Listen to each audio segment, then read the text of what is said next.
I was in the middle of making my Island of Armor review, then the second June conference happened.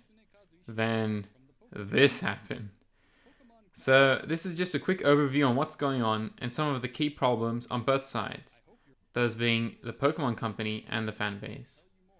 So the first Pokemon announcement in June showed off mainly spin-off titles that are mostly outsourced to other developers. Then at the end of the video, they said that they're going to announce something big that they've been working on in another 11-minute long broadcast the following week. This is when the problem gets out of hand by both the Pokemon Company and the fans. I'll start with the Pokemon Company first. You do not hold off an announcement like this for a whole week to generate hype for a mobile/Switch spin-off game. I know that breaking into the Chinese market is a big deal, especially with the partnership with Tencent, which is a massive multi-billion-dollar Chinese corporation that develops Chinese streaming apps, video games, and so on.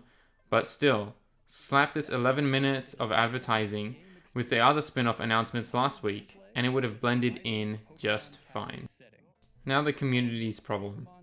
Everyone was speculating Let's Go Johto games to be announced at the second June announcement because behind Ishihara in the first announcement were a shelf containing a lot of Johto Pokemon, while others speculated that Gen 4 remakes were the big projects hinted. First of all, this hype was a big false alarm and goes against the regular Pokemon announcement patterns that have been set for years. Let me explain. For the past 2 years, we've had these types of corporate conferences in May, where they only announce spin-off titles, with the only exception being Let's Go Pikachu and Eevee. But still, although these games are considered as main series entries by Game Freak, they are not conventional entries. This is evident by being the only games with Pokemon Go compatibility, a completely different catching system, and other changes made to the regular style of play. In these mid-year conferences, they have never announced a new conventional main series title.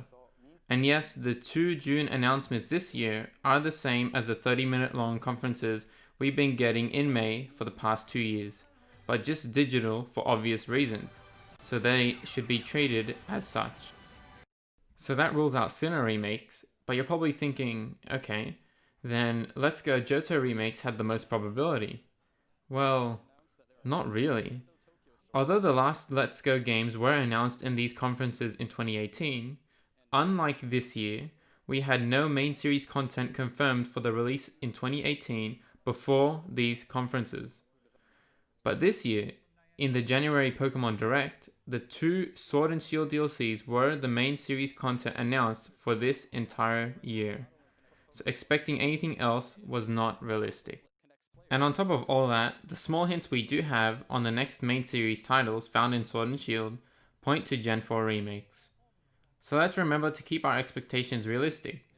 If it's an announcement early in the year, around January to March, then it's most likely going to be a main series title. If it's one of those mid-year conferences, it's most likely going to be an outsourced spin-off title. Just some final closing thoughts. I don't really care for MOBAs, so I'm not really interested in Pokemon Unite, or most of the spin-off titles announced in these 2 broadcasts. And I don't like the fact that Pokemon's focus has been shifted to mobile games and more rushed, smaller projects.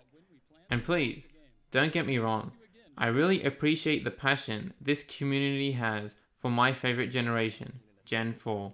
But the last thing I want this backlash to do is to pressure Game Freak to rush out the next entries on another yearly release schedule.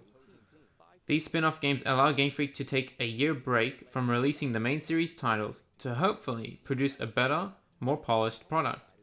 So instead of asking for Gen 4 remakes or Johto remakes, let's be clear on what we want in them if they do become reality. As our voices are in the spotlight from this recent controversy, let's clearly express what improvements we want to see in the next main series entries. My favorite game is Platinum, and I really want to see Gen 4 remakes, but I also want it to be a really good game. So let's do our part while we still got Pokemon's attention.